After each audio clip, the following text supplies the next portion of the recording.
Bonjour et bienvenue à Vivez l'expérience américaine. Mon nom est Julie Lesage et aujourd'hui, on va parler de E2. Donc, on va pas juste parler de les règles et tout ça, non, on va se mettre dans la tête d'un officier de l'immigration qui regarde le dossier.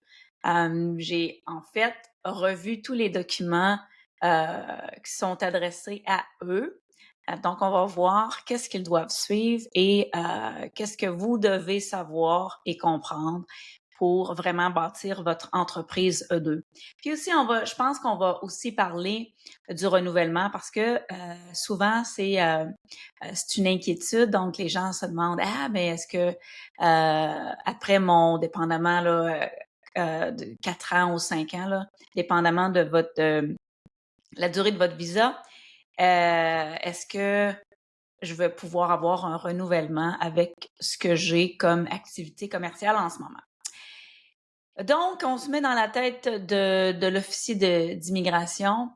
La raison principale du visa E2, c'est la création d'emplois. Donc, c'est simple, on prend de l'argent qui vient d'ailleurs, un investissement qui vient d'un autre pays et on l'applique ici pour créer de l'emploi. OK? Donc, ça veut dire que l'investisseur doit aussi être capable de vivre de son investissement et embaucher d'autres personnes dans son entreprise. Et c'est là qu'on voit souvent le terme marginalité. Donc, ce que ça veut dire, une entreprise marginale, c'est une entreprise, en fait, qui, moi, j'appelle ça, c'est plutôt un job qu'on se crée. Donc, oui, c'est des activités commerciales, mais qui vont seulement payer l'investisseur et personne d'autre. Donc, on arrive pour pouvoir prouver que c'est une entreprise non marginale. On regarde plein de choses, mais entre autres, on regarde le montant de l'investissement. Et là, il y a tellement de choses qui se disent, OK? Parce que j'ai des gens qui me posent des questions, disent ouais, mais je suis allée dans un forum, puis les gens disent qu'ils ont eu leur visa avec des investissements très minimal, par exemple 40 000. On, on va aller sur d'autres forums, on dit que ça prend un investissement minimal de 100 000. Bon, c'est pourquoi? Il n'y a pas de montant. Donc, ce qu'on dit, c'est qu'il faut que ce soit un investissement substantiel. Mais qu'est-ce que ça veut dire, ça? Substantiel. Mais en fait, ça veut dire que pour pouvoir ouvrir l'entreprise que vous voulez, donc dans l'industrie que vous avez choisie, comment ça coûte? Comment ça va coûter pour pouvoir être capable d'avoir une entreprise qui est non marginale? OK? Donc, ce que les officiers ont à faire, c'est un test de proportionnalité. Donc, on va évaluer quel type d'entreprise que vous voulez ouvrir. Et là, ça va indiquer dans le marché, là, dans le marché, puis quand je parle du marché, là, je parle de l'endroit où vous allez être. Donc, les gens qui s'en vont en Floride, dans des grosses villes, ou qui s'en vont en Ohio, plus dans un côté rural, là, on ne parle pas de la même chose, OK? C'est pour ça qu'il n'y a pas de chiffre. C'est vraiment du cas par cas. Sauf que si vous comprenez comment ça fonctionne, mais là, vous allez peut-être pouvoir faire des choix plus intelligents. OK? Donc, le test de proportionnalité, on regarde vraiment, est-ce que c'est une petite entreprise, moyenne entreprise, grande entreprise? Euh, avec la définition que vous allez donner, les activités commerciales que vous allez décrire dans vos services et tout ça. On va déterminer est-ce que c'est une petite business, une moyenne ou une grande business. Et là, ensuite, on va regarder pour pouvoir ouvrir une entreprise de cette envergure-là, comment ça va coûter. OK? Donc, je peux vous donner des exemples ici. Là, j'ai fait une petite savoir c'est quoi une petite business? Bon, une petite business, on pourrait parler ici d'un service de nettoyage résidentiel et commercial. Donc, ça, c'est catégorisé petite business. J'ai aussi une petite entreprise, là, pas une grosse firme, mais une petite entreprise de marketing. Ça rentrerait dans les petites business. Un food truck, donc vraiment très petit restaurant. Si on veut la restauration, mais dans un food truck, ça serait une petite entreprise. Tout ce qui est service vraiment à la maison, là, où on n'a pas besoin d'un gros inventaire, d'un gros entrepôt et tout ça, ça calcule dans les petites business. Tout ce qui est consultation, entreprise de gestion, ça rentre généralement dans les petites business. Qu'est-ce qui est une moyenne business? Ben là, on parle d'un restaurant. Généralement, on parle d'un restaurant. On parle d'un gym où on a besoin de beaucoup d'équipements, un grand local, tout ce qui est retail, des boutiques, des choses comme ça, un centre de soins, ça peut être des petites usines de fabrication. Et aussi, on entre là-dedans les franchises, les petites franchises. Parce que si vous avez déjà lu les critères pour pouvoir avoir une franchise, souvent on vous demande d'avoir un capital quand même assez élevé. Donc, même si la franchise, ce serait par exemple une franchise de système de services de nettoyage résidentiel et commercial, ça rentre dans moyenne business parce qu'on va demander davantage de capital. Et ce qui est grande business, ben là, en fait, on peut parler d'un hôtel, d'un grand restaurant. Ça peut être une franchise de restaurant. Ça rentrerait dans les grandes business. Un centre médical, bon, tout ce qui est fabrication là, industrielle et tout ça, ça va rentrer dans les grandes business. Puis, les grandes business, on s'en sort pas en bas de 500 000. Donc, si vous dites, ah, moi, je veux m'ouvrir un hôtel, ben, vous allez devoir avoir l'investissement qui va avec. Euh, donc, si vous décidez par votre investissement, donc, admettons, on prend toujours le chiffre de 100 000. Je pense que c'est un chiffre qui donne pas l'histoire en arrière.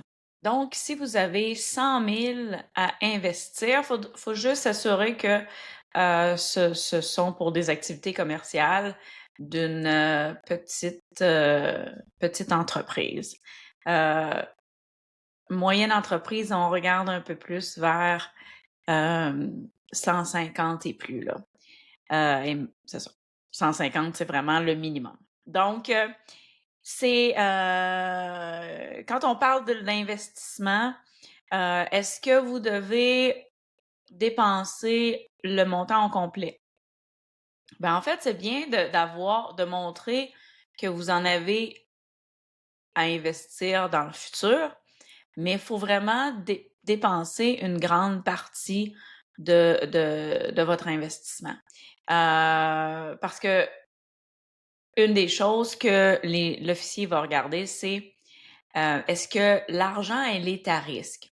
Quand je parle d'argent à risque, je parle vraiment, est-ce que ils sont vraiment intéressés à avoir leur entreprise et est-ce que c'est pas juste une façon d'avoir un visa pour venir habiter aux États-Unis, mais dans le fond, ils n'ont pas vraiment l'intention d'opérer cette entreprise-là. Donc, qu'est-ce que ça veut dire avoir son argent à risque? Ça veut dire d'avoir dépensé dans plein de petites choses. Donc, pas juste une grosse dépense, mais comme n'importe qui ouvrirait une entreprise demain matin, il va avoir, bon, tu sais, on va avoir l'entité, donc on va aller chercher un LLC, un C Corp, on va avoir acheté de l'équipement, peut-être de l'inventaire, dépendamment de ce qu'on fait. Il va y avoir du marketing. Ça, c'est clair qu'il va y avoir du marketing quelque part.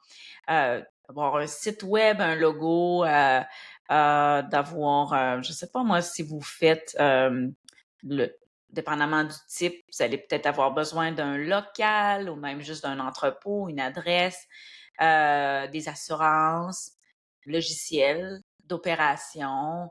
Euh, donc, ça peut être, dans le fond, c'est un peu de tout. Votre investissement va aller là. Puis en fait, il y a autre chose aussi qui calcule dans votre investissement, vos frais professionnels, donc frais d'avocat, mes frais. Donc, tout ce qui va vous avoir amené là, il y a même certaines dépenses de voyage, donc si vous allez sur place, qui peuvent aussi contribuer à cet investissement-là. Donc, ça monte quand même assez vite. Ça monte tout de même assez vite. Des choses qui marchent pas, euh, des choses qui fonctionneraient pas, ce serait des gens qui disent que leur investissement en totalité ou presque en totalité, c'est juste de l'inventaire. Donc ça montre pas que l'argent est à risque parce que, bon, l'inventaire peut être revendu. Même chose, je donne un exemple, c'est un client qui voulait ouvrir une entreprise, mais en fait, c'est pas nécessairement plus une entreprise. Moi, je trouvais que c'était plus de s'acheter un job. C'était d'avoir un camion, dans le fond, un véhicule, un camion pour pouvoir faire de la livraison spécialisée dans les motos. Bon, donc là, ce qui aurait été, c'était juste un véhicule. Donc, c'est pas nécessairement mettre son argent à risque parce qu'on peut tout de même le revendre. Puis ça va être difficile de prouver avec ce type-là que c'est pas marginal, puis qu'il va avoir des employés, puis tout ça. Des choses qui fonctionnent pas non plus. Ça, j'en ai tellement, là, c'est incroyable, des demandes de gens qui me disent, moi, j'ai acheté un condo en Floride que j'ai payé cash, donc il n'y a pas d'hypothèque dessus. Est-ce que ça peut être mon investissement? Très, très, très, très, très, très difficile. En fait, bon, on me dit, ouais, mais je vais le louer en Airbnb, puis tout ça. Donc, encore une fois, il faut juste se remettre dans la tête de l'officier et de se dire, bon, on va engager combien de personnes sur cet investissement-là? Un investissement.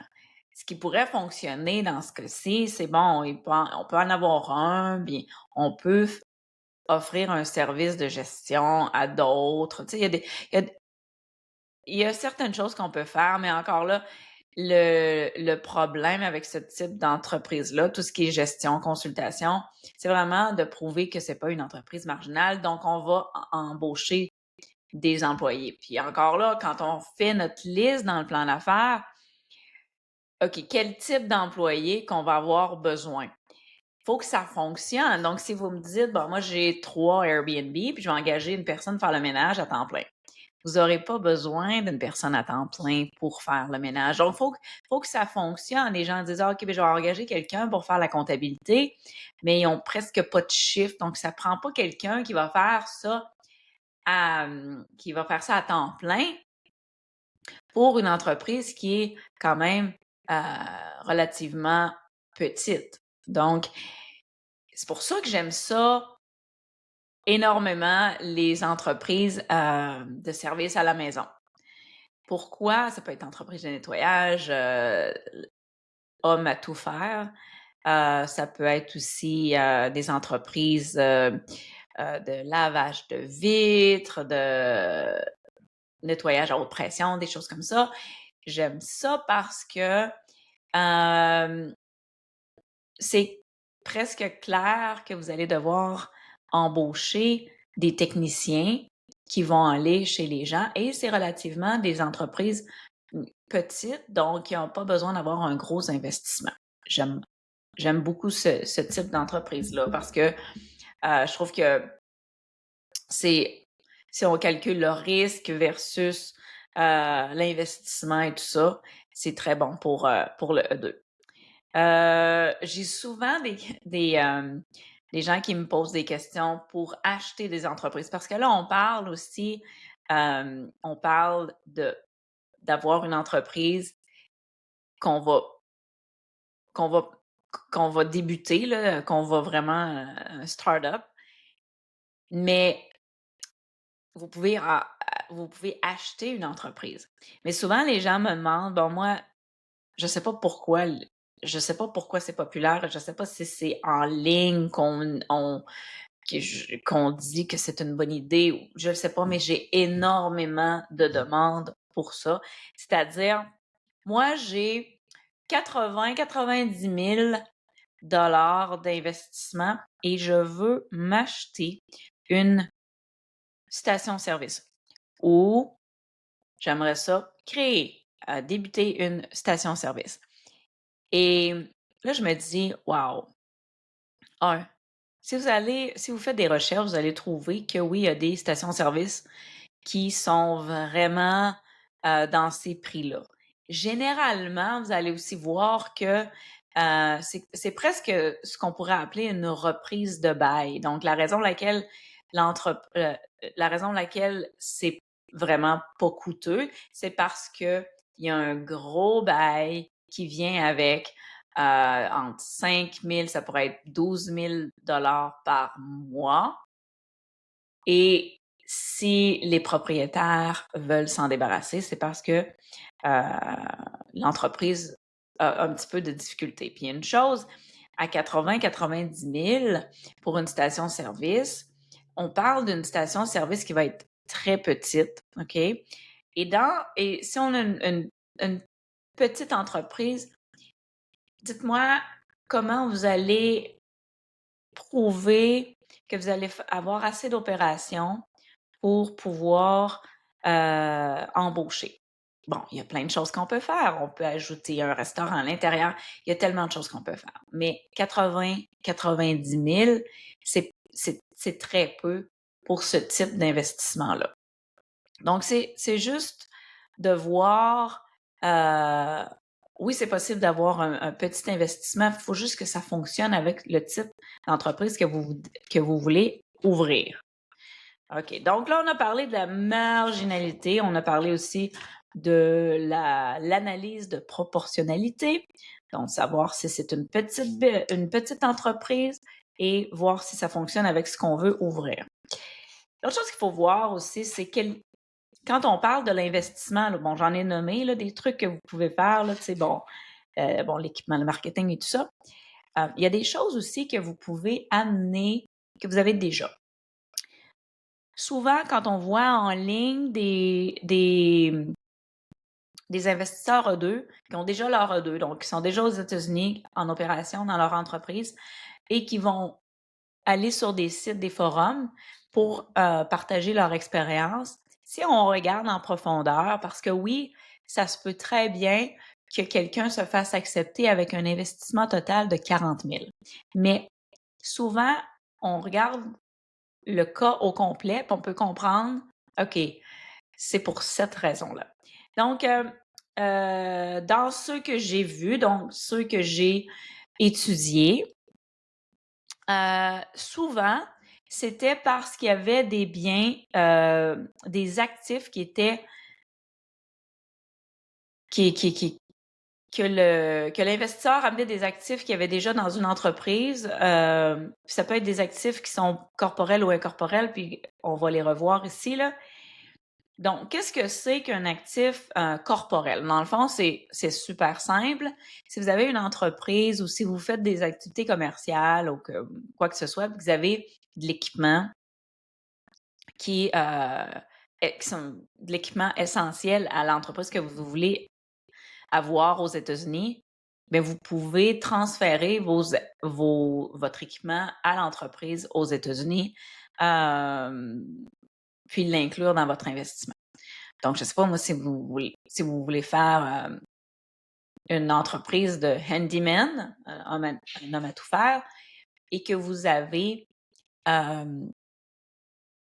beaucoup d'outils, parce que, bon, on comprend que dans ce cas-là, les outils sont essentiels à l'emploi, donc à l'entreprise, que ce soit vous, le handyman, ou que ce soit vos employés, vont avoir besoin d'outils. Donc, c'est facilement prouvable que ce que vous avez, vous pouvez le transférer aux États-Unis.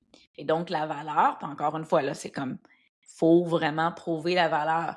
Donc, vous pouvez avoir un évaluateur qui va vous les évaluer, ou, dépendamment de ce que c'est, ben, vous pouvez aller chercher qu'est-ce que ça coûte si je voudrais me racheter la même chose. Et donc là, vous allez avoir une valeur qui pourrait être ajoutée dans le fond, dans votre investissement.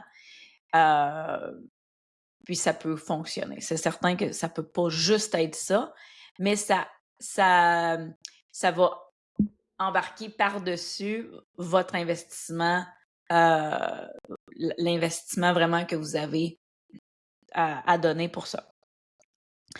L'autre chose aussi, ça peut être des actifs incorporels. Ça veut dire qu'ils ne sont pas tangibles. Là, c'est pas de l'équipement que vous pouvez toucher. Qu'est-ce que ça peut être? Ça peut être, disons que vous avez une entreprise dans votre pays d'origine, et vous avez développé un processus très spécial. Ça peut être un processus marketing, ça peut être un processus, ça peut être du training, l'entraînement de nouveaux employés, ça peut être un processus industriel, ça peut être plein de choses. Encore une fois, malheureusement, il va falloir prouver.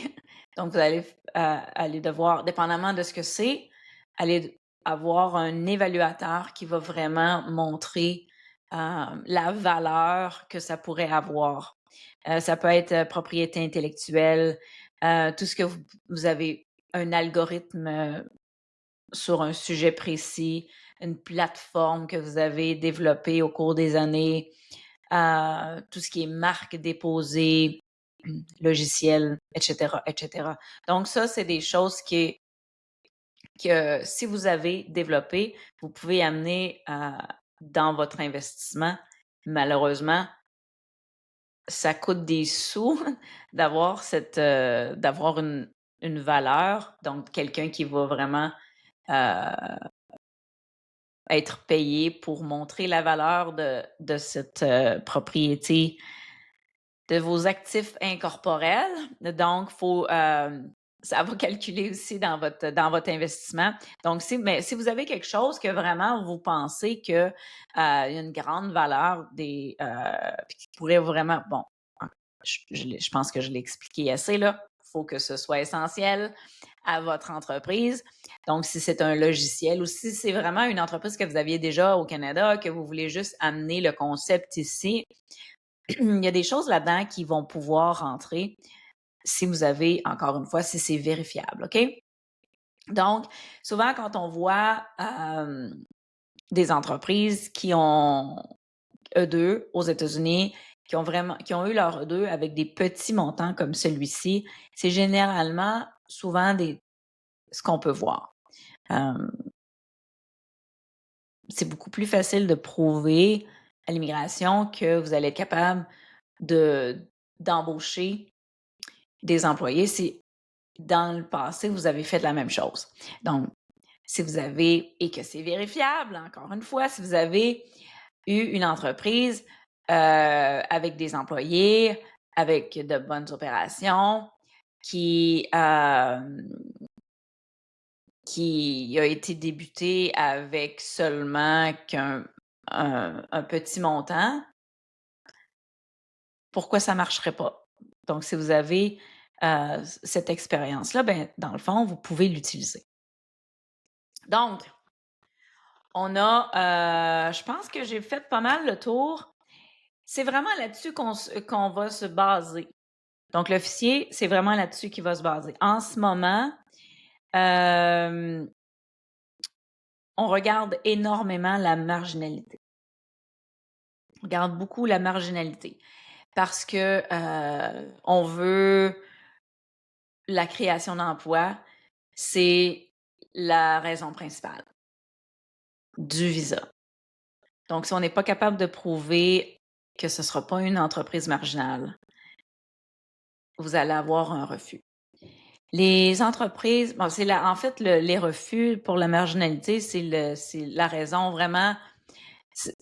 Je sais pas c'est quoi le pourcentage, mais c'est un pourcentage très fort. Donc, c'est certain que si vous allez, j'ai travaillé avec beaucoup d'avocats, chaque avocat a comme ses petites limites. Donc, moi, je prends pas de cas en bas de ça, ou là, c'est trop risqué. Bon, c'est sûr que c'est du cas par cas, mais il y a des avocats qui vont être plus, ils vont aller vers le risque un peu plus.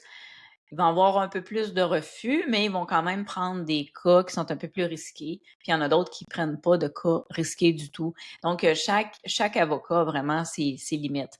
Mais dans le fond, ce qu'on veut, il y a personne qui va avoir de refus. Mais il y a des gens qui peuvent juste pas.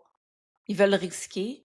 Ils pensent que leur idée, c'est une idée excellente. Ils sont vraiment très, et ils ont déjà commencé presque commencé leur opération aux États-Unis, mais ils ont pas un investissement de 100 000, mais ils ont déjà des employés et tout ça.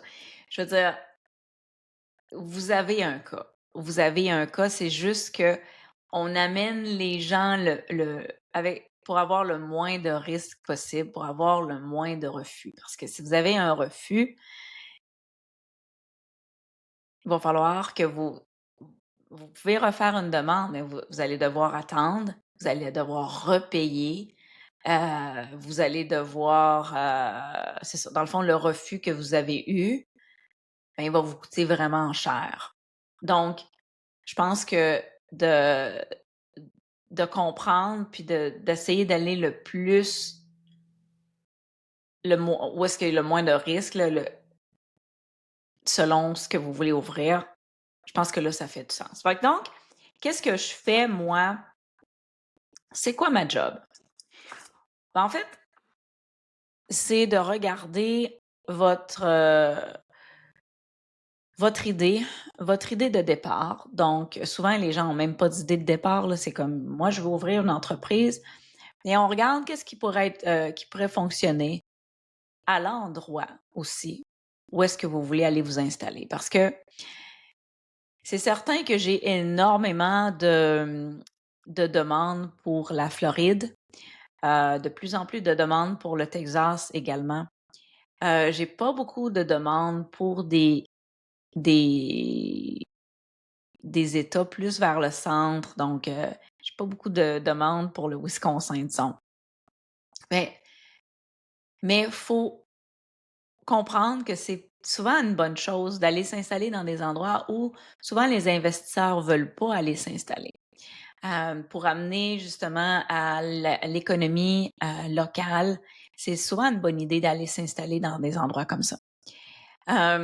Donc, ça joue dans votre demande complète. Donc, oui, il y a l'investissement, oui, il y a le nombre d'employés, tout ça, mais l'allocation aussi va jouer. Si vous savez pas vraiment quoi faire, vous avez genre une petite idée. Souvent, on va juste ajouter l'idée de départ, c'est une bonne idée, mais un petit peu trop sur la ligne de marginalité. Mais là, on va trouver une façon soit d'ajouter des services ou pour pouvoir avoir une structure éventuellement sur votre 5 ans parce vous devez faire des embauches, mais vous avez 5 ans pour les faire. Encore une fois, il y a pas de nombre. On demande pas d'embaucher, 3, 4, 5, 6, 7. On demande pas vraiment il y a pas de chiffre préétabli. Mais il y a quand même un chiffre préétabli pour le type d'entreprise que vous voulez ouvrir. Par exemple, si vous avez une entreprise on va reprendre l'entreprise de nettoyage. Bien là, c'est certain que si vous dites que vous allez seulement avoir 2 à 3 employés en 5 ans, là, on parle d'une entreprise marginale parce que vous devriez en avoir plus. Si vous avez une entreprise de consultation, ben là, dépendamment de vos activités commerciales, là, ça pourrait peut-être fonctionner. Donc, chaque cas est totalement différent avec votre expérience, avec les activités commerciales, la location et tout ça. Donc, tout ça est pris en ligne de compte quand l'officier va regarder votre dossier pour dire oui ou non. Les plans d'affaires que je fais, je les fais selon l'industrie. Encore une fois, je le fais aussi selon la location, mais je le fais vraiment réel. C'est-à-dire que souvent, on va voir des plans d'affaires qui sont faits, pour le 2. Bon, moi, je le fais juste pour le 2. Mais moi, quand je les fais, je regarde, est-ce que c'est plausible dans cette industrie-là, à cette location-là, de faire autant d'argent en 3 ans ou en 4 ans ou en 5 ans? Puis aussi, je pense au renouvellement. Puis là, je voulais qu'on se laisse là-dessus, le renouvellement. Donc, si vous avez fait un plan d'affaires ou si la personne qui a fait votre plan d'affaires a inscrit beaucoup, beaucoup trop d'employés pour ce que vous avez maintenant. Donc, si le plan d'affaires montrait 6, 7 employés et que vous en avez moins que ça, euh, est-ce que vous allez être renouvelé ou pas? En fait, encore une fois, c'est du cas par cas, sauf que faut penser que le renouvellement, il est fait, encore une fois, en ayant en tête la création d'emplois. Donc, si vous avez vraiment pas été capable de créer d'emplois du tout, ben là, ça pourrait être un problème. Sauf que si vous avez créé de l'emploi, mais pas autant, ben là, il faudrait juste expliquer qu'est-ce qui a fait en sorte que dans votre plan d'affaires, vous pensiez créer 6 à 7 emplois et que finalement, vous en avez 3, 4. Est-ce qu'il y a eu ça peut être, je sais pas moi, un nouveau compétiteur qui s'est ouvert de l'autre côté de la rue. Puis il faut aussi détailler qu'est-ce que vous allez faire euh, pour revenir pour créer de l'emploi dans le futur. Donc, ça ne veut pas dire que vous ne serez pas renouvelé, mais pas du tout. Par exemple, je peux parler comme ça d'un restaurant, un restaurant qui était le seul restaurant dans le village, puis que finalement, il y a la compétition qui s'est installée. Puis là, donc, on pensait que c'était facile d'aller chercher, je sais pas moi, on va reprendre le 6 à 7 employés, puis que finalement, après le 5 ans, vous avez juste 3 employés. Ou vous avez des employés plus qui sont à temps partiel. Qu'est-ce qu'on fait dans ce cas-là? Ben en fait, faut expliquer le pourquoi. Euh, Puis il faut détailler qu'est-ce que vous allez faire dans le futur. Donc, ça pourrait être ajouter des services. Vous pouvez ajouter des services. Expansionner, vous pouvez même vous relocaliser. Il y a plein de choses qu'on peut montrer. Mais si vous avez des employés, si votre entreprise fonctionne, est en opération et vous avez des employés sur place, Est-ce que l'immigration va dire: «On va fermer cet endroit-là» et donc il y a des gens qui vont perdre leur emploi? Non, mais il faut s'assurer que vous avez des employés par contre. Donc c'est une des choses les plus importantes. Pour votre renouvellement, ayez des employés, OK? Faites tout ce que vous pouvez pour être capable d'avoir un salaire pour vous, puis aussi être capable d'embaucher. Dans tous les cas que j'ai vus, de ne pas avoir d'employés, ça a toujours été un problème, sauf pendant la pandémie. Mais là, c'est une autre histoire. Donc, il y a eu beaucoup de gens qui ont été renouvelés, qui auraient probablement pas été renouvelés à cause de la pandémie, juste en montrant qu'il y avait eu une grosse chute dans les opérations. Donc, c'est des gens qui ont été renouvelés, mais que peut-être que c'est vrai, peut-être que c'est la pandémie qui les a affectés, mais peut-être pas non plus, puis ils ont été capables d'avoir un renouvellement pareil. Donc, si si vous avez peur du renouvellement, que vous vous approchez d'un renouvellement, ben en fait, vous pouvez consulter, on peut essayer de voir comment on pourrait améliorer pour être capable de vous envoyer surtout si vous n'avez pas d'employés en ce moment, qu'est-ce qu'on peut faire pour ça? Parce que souvent, ce que je vois, c'est des gens qui vont arriver sur un E2, qui s'en font pas vraiment pour la création d'emplois. Dans le fond, ils ont un bon plan d'affaires qui fonctionne bien, reçoivent leur E2. Finalement, après 3, 4 ans encore, ils n'ont pas d'employés ou peut-être un employé à temps partiel ou ils vont font faire affaire avec un quelqu'un qui est plus un contracteur, donc pas nécessairement un employé.